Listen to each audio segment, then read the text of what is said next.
la force intérieure, la force dans la tête, la force dans ton cœur, la force dans tes pensées, la force dans tes sentiments. Mon frère, ma soeur, tous les actes que tu poses, ça sort de toi.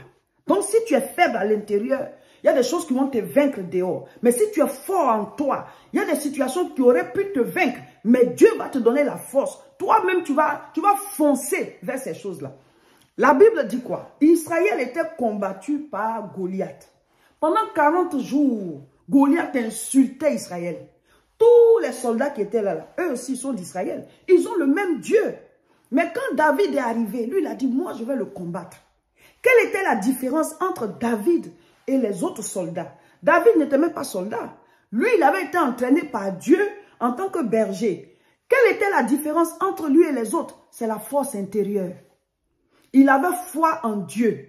Il avait déjà vu des choses que les autres n'avaient pas vues. Il avait une expérience. Donc, ça l'a rendu fort. Sa formation, sa foi, la connaissance de la parole, sa relation avec Dieu ont rendu David plus fort à l'intérieur que les autres. Donc, on voit tous, ce sont des soldats. Et on les voit tous, ils sont du peuple d'Israël. Ils sont tous des Hébreux. Mais la force intérieure a fait la différence. Tu ne peux pas faire des exploits si tu n'es pas fort en toi. Si tu n'es pas forte à l'intérieur. Si tes pensées, tes sentiments ne sont pas forts, tu ne peux pas. Les exploits, comme je l'ai dit, il faut sauter très fort ou alors il faut aller en profondeur. Ce sont des choses qui sont au-delà, voilà, au-dessus des performances. Donc, il faut que tu sois fort, un dur à cuire pour que tu puisses les atteindre. Donc, aujourd'hui, on vous parle de la force intérieure. Deux personnes peuvent vivre la même situation. Elles n'auront pas les mêmes réactions. Ça dépend de la force que chacun a en lui.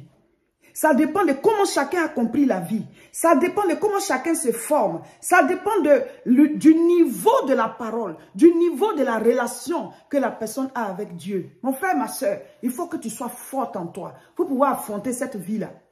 Dis-moi amen. Vous voyez, quand vous êtes face à une situation et vous sentez que vous êtes faible, vous sentez que c'est plus fort que vous, vous pleurez, vous voyez que vous avez atteint vos limites, allez vous former. Allez vous former physiquement et spirituellement. Allez recharger la batterie. Allez vous nourrir. Allez prier. Allez lire la parole. Allez prendre la force intérieure qui va vous amener à agir. C'est comme ça. C'est en fonction de ta force interne là que tu agis. C'est en fonction de ce qui est en toi que tu poses des actes, que tu parles, que tout ce qui doit sortir de toi, c'est en fonction du niveau de la force que tu as en toi. Pourquoi est-ce qu'au stade, c'est bien d'avoir des supporters? Les joueurs, ils sont forts. Ils peuvent jouer, ils ont un coach et tout. Mais quand les supporters crient là, ça augmente leur force, ça les motive. Donc, ils ont cette force-là qui fait que même s'ils sont menés, le fait qu'ils voient leurs supporters qui continuent de les supporter, ils se surpassent. Mais imagine le contraire. S'ils se sentent hués et tout, il faut vraiment qu'eux-mêmes, ils aient comme un moteur en eux pour pouvoir se mettre au-dessus de ça. Ça casse le rythme. Ça décourage. Donc, il faut que ce soit des gars forts dans la tête pour dire, on s'en fout, on peut me huer, on peut faire... Ils peuvent faire ce qu'ils veulent. Moi, je suis concentré et je vais atteindre mon but. Donc, ça, c'est une autre force encore supérieure. Voilà, par rapport à ce qui vient vers toi, toi, tu te mets au-dessus. Tout part de l'intérieur. Si vous avez compris ça, vous allez travailler à vous nourrir régulièrement. Vous n'allez pas perdre votre temps avec des choses qui détruisent votre force à l'intérieur de vous. Tu te lèves, vous n'allez pas perdre le temps avec des choses qui détruisent vos forces à l'intérieur de vous. La force intérieure, voici quelque chose qu'il ne faut pas négliger. Tout ce que nous posons comme acte, c'est à partir de ce qui sort de nous. Tout ce que nous disons, c'est à partir de ce qui sort de nous. C'est-à-dire toutes nos réalisations, les actes que nous posons et les exploits que nous voulons faire, ça part. Voilà, tout vient à partir de l'intérieur. Donc, c'est primordial.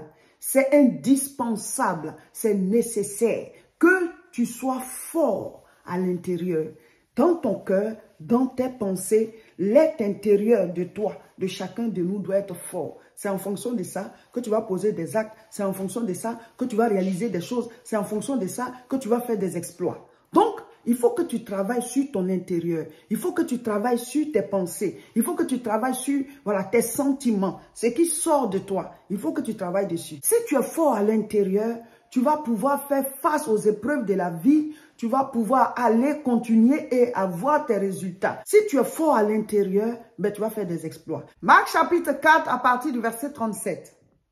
Il se leva un grand tourbillon et les flots se jetaient dans la barque au point qu'elle se remplissait déjà. Et lui, il dormait à la poupe sur le coussin. Ils le réveillèrent et lui dirent, « Maître, ne t'inquiètes-tu pas de ce que nous périssons? » Verset 39. S'étant réveillé, il menaça le vent et dit à la mer, « Silence, tais-toi. » Et le vent cessa et il y eut un grand calme. Verset 40. Puis il leur dit, « Pourquoi avez-vous si peur? Comment n'avez-vous point de foi? » La Bible dit, Jésus-Christ était dans une barque avec ses disciples. Et la tempête s'est levée. Quand la tempête s'est levée, et tous les apôtres, là, ils ont commencé à crier, pleurer. On aurait réagi de la même manière si on était aussi dans cette barque. Ils sont allés réveiller le Seigneur. Lui, il s'est levé, il a calmé la tempête, il a dit à la mer de se taire. Et la Bible dit, il y a eu un grand silence. Alors, quelle est la différence entre eux et le Seigneur? C'est la force intérieure. La force intérieure. Jésus était fort à l'intérieur. Il est Dieu, bien sûr, mais il était sous la forme humaine. Mais à l'intérieur, il était fort. Pourquoi? Parce que lui, il a vu Dieu. Pourquoi? Parce que lui, il est la parole. Pourquoi? Parce que lui, il sait la puissance qui peut agir sur la mer, sur les tourbillons, sur les tempêtes. Lui, il les connaît. Donc, il est fort à cause de ça. Mes frères, mes sœurs, la même chose peut arriver à deux personnes. Les deux personnes n'auront pas la même réaction. Devant la mer Rouge, tout le peuple pleurait. Mais Moïse, lui, il était calme. Il était à l'écoute du Seigneur. Il était connecté. Et ce que Dieu lui disait, il le disait au peuple. Et il était l'intermédiaire. Mais lui-même, c'est un être humain, non? Il aurait pu paniquer aussi et puis pleurer. C'est à cause de sa force intérieure. La même chose peut arriver à deux personnes. Elles n'auront pas les mêmes réactions. Les mêmes situations vont se présenter à plusieurs personnes. Elles n'auront pas la même réaction. Pourquoi? Ça dépend de ta force à l'intérieur de toi. Comment tu vois la vie, à quel niveau est ta foi, et ce que tu sais, et tout ça, c'est ce qui fait ta force intérieure. Quand tu es ignorant dans un domaine, ça te fait peur. C'est pour ça qu'il faut vous former. Une petite chose peut te tuer. Une petite chose peut te faire fuir. Une petite chose peut te maintenir là à cause de l'ignorance. C'est pour cela que la Bible dit, par manque de connaissance, mon peuple périt. Donc, il faut que tu sois fort à l'intérieur et on va vous expliquer comment faire pour être fort à l'intérieur. Comment faire pour être fort dans la tête. Comment faire pour être fort dans son cœur. Tes pensées et tes sentiments. C'est tout ça qui t'amène à poser des actes. Alléluia. Mon frère, ma soeur, il faut que dans ta tête, tu sois fort. Et pour ça, tu dois te nourrir. Il y a des choses que tu dois mettre en toi. C'est ce qui va te rendre fort. Tu veux faire des exploits, il faut que tu sois fort dans la tête.